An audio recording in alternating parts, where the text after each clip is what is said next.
जय श्री राम जय प्रभु हनुमान। गोस्वामी तुलसीदास थिले प्रभु श्री रामचंद्रंकर जड़े महान भक्त जी कि एक कली काल रामचरित मानस और हनुमान चालीसा रचना करथिले। तुलसीदास हनुमान चालीसा रे गोटे पद अछि, भूत पिशाच निकट नहीं आवे, महावीर जब नाम सुनावे। मनीष माने डरती भूत प्रेत को, किंतु सेही भूत प्रेत माने जहाकू डरती से हेले प्रभु हनुमान। हनुमान ना शुणिले भूत प्रेत कई पाख माड़ती, किंतु आज कथा वस्तु रे गोटे प्रेत केमिति हनुमान को चिन्हाई देथिला। प्रेत होई मध्य हनुमान को पाइबार मार्ग दर्शाई देथिला। आसंतु देखिबा एही वीडियो रे। श्री प्रियदास जींकर रचना भक्ति रस बोधिनीर कथा अनुसार प्रतिदिन शौच आदि नित्यकर्म करिबा पई तुलसीदास वाराणसी नगर बाहर थिबा एक जंगल को जाती। हाथ रे एक जलपूर्ण पात्र धरी जाती। फेरिला बेले से पात्र रे थिबा बड़का जल को एक निर्दिष्ट गछ मूल रे ढाली आसंती। सेही गछ रे एक प्रेत रहुतिला। प्रतिदिन सेही गछ मूल रे तुलसीदास ढालुथिबा जल सेही प्रेत को ही प्राप्त हेउथिला। ए कथा तुलसीदास जानी नथिले। एमिति अनेक दिन परे थरे सेही प्रेत तुलसीदासंकर नित्य एभली कार्य रे संतुष्ट होई तांको सम्मुख रे प्रकट हैला एवं तुलसीदास को कोनसी एक वर मागिबा पई कहिला। राम भक्त तुलसीदासंक राम दर्शन पई प्रबल इच्छा थिला, तेणु से तांकर सेही इच्छा को प्रेत आगरे प्रकाश कले, किंतु प्रेत कहिला एहा ता पखे असंभव, कारण से प्रेत अवस्था रे अछि।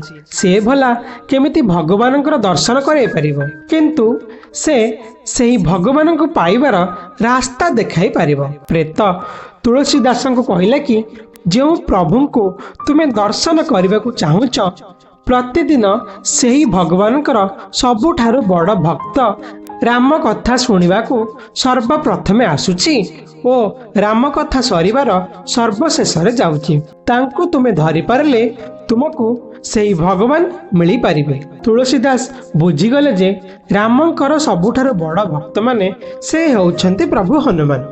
प्रेतर कथा को मनरे रखिले तुलसीदास। राम कथा आरंभ हेबार सर्वप्रथमे एक वृद्ध कुष्ठरोगी व्यक्ति जनक आसी बसिला।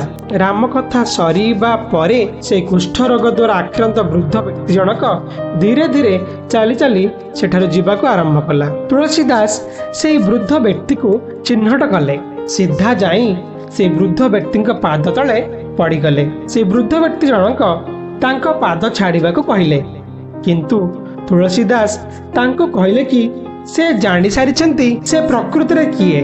निजर प्रकृत रूप रे दर्शन देबा पई तांको पाद तले पड़ी काकुति मिनती होई बहुत अनुरोध कले। वृद्ध रूपी छद्मवेशी हनुमान शेष रे निज स्वरूप रे दर्शन देले। तुलसीदास हनुमान को देखी भक्ति और आनंद रे गदगद होई गले। हनुमान ठारू से रामचरित मानस लेखिबार प्रेरणा पाइले। हनुमान निर्देश पालन करी से परे राम को मध्य दर्शन करथिले।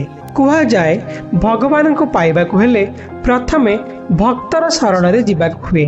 भक्त को भगवान तो मिलती, किंतु जीए भक्तर शरण रे जाए ताकू मध्य भगवान मिलती। तुलसीदास जेउठी हनुमान पाद धरी तांकू तांकर प्रकृत स्वरूप रे दर्शन करथिले, सेठारे से हनुमान पाई एक मंदिर निर्माण करथिले, जहा आज मध्य अछि, जहा को संकट मोचन हनुमान मंदिर बोली कुहा जाए। तेबे एहीपरि भाबरे गोटिए प्रेत हनुमान को मध्य चिन्हाई देइथिला। प्रेत होई मध्य हनुमान को पाइबार मार्ग दर्शाई देइथिला।